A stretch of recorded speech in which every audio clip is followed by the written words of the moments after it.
All right, let's get into it. We're talking about the incredible story of a teenage girl who literally changed the course of a nation. I mean, just think about that. Burned alive at 19 years old. Her life was so short, but what she did in just her final 3 years, man, it forged a legend that France still celebrates to this day. So, that's the big question, isn't it? How on earth does a peasant girl from nowhere become a country's greatest hero and a Catholic saint? Well, to really get it, you first have to understand the world she was born into, this completely broken kingdom. So, let's set the scene.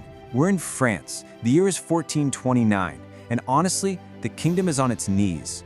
After nearly 100 years of war with England, the nation was just shattered and desperate for a hero. And when I say shattered, I mean it.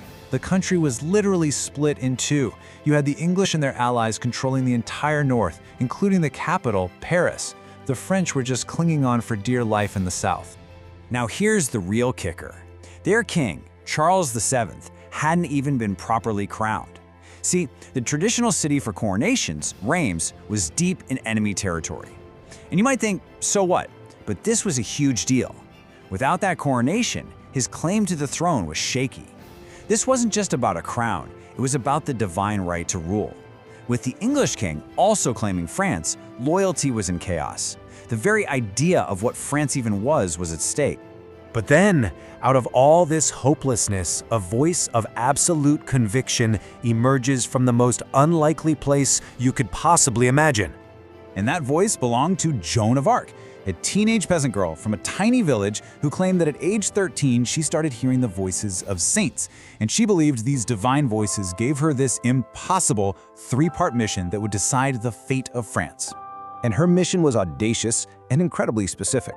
First, break the English siege at the key city of Orleans. Second, get Charles crowned as the rightful king in Reims. And third, drive the English out of France for good. No small task. I mean, just try to picture the scene. The uncrowned king, the Dauphin Charles, is so desperate for a sign of hope that he actually listens. After she supposedly identified him while he was in disguise, he just went for it. In a moment of sheer desperation, he gives a 17-year-old peasant girl armor, a banner, and command of his army. It was an absolute Hail Mary. And what happened next? Well, it became one of the most astonishing military campaigns in all of history. Her success was just stunningly fast. The siege of Orleans had dragged on for months, right? She arrives in April, and by May, just 9 days later, it's over. The siege is broken. Then by July, she's marched the king straight through enemy territory to Reims, and he's officially crowned. She achieved 2 of her 3 goals in under 3 months. And that coronation was a huge deal. It was seen as God's stamp of approval on the true king, and it totally galvanized French identity and morale. And get this, during the battle for Orleans, she was wounded by an arrow that went 6 inches deep into her shoulder. 6 inches. But her recovery was so fast it was seen as yet another miracle, fueling her legend and firing up the troops. But Joan's triumph was incredibly short-lived. Just as quickly as she rose, things started to fall apart as the very political powers she had just saved began to turn against her. And so, in May of 1430, she was captured by Burgundian soldiers who were actually French but allied with the English. The crazy thing is, she'd actually predicted her own capture, telling her followers it would happen before the Feast of St. John. 1 month later, she was a prisoner. And this is where the story turns so tragic. Her Burgundian captors sold her to the English for a hefty sum, and the English goal was simple: prove in a church court that the King of France was crowned by a witch, not a saint. If they could do that, they could invalidate his entire reign. And the king she put on the throne, King Charles, he did nothing. During her trial, she was accused of heresy, and the judges, all these highly educated men, constantly tried to trap this uneducated girl with tricky theological questions, like this one. It's a complete trap.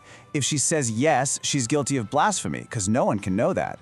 If she says no, she's admitting she's a sinner. But her answer, it was so clever, it left them speechless. If I am not, may God put me there, and if I am, may God so keep me. It's considered one of the most brilliant theological answers in history. She just completely sidestepped their trap. But eventually, faced with being burned alive, she briefly signed a confession. Days later, though, she took it back, claiming her saints had told her she'd betrayed them. So she was given a final choice: deny your visions and live in prison, or stand by them and die. She chose her visions. On May 30th, 1431, Joan was executed. But her story, it was far from over. The execution was a brutal public spectacle. In the crowd, an English soldier reportedly cried out in horror, "We are lost, for we have burned a saint." His words, they would prove to be prophetic. Because here's the final, chilling twist.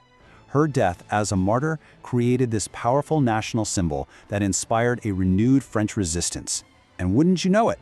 22 years after her death, the 100 Years' War ended, and France was finally free, exactly as she had predicted. And this is the ultimate irony.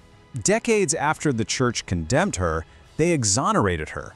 And then, nearly 500 years after she was executed as a heretic, that very same institution officially declared her a holy saint.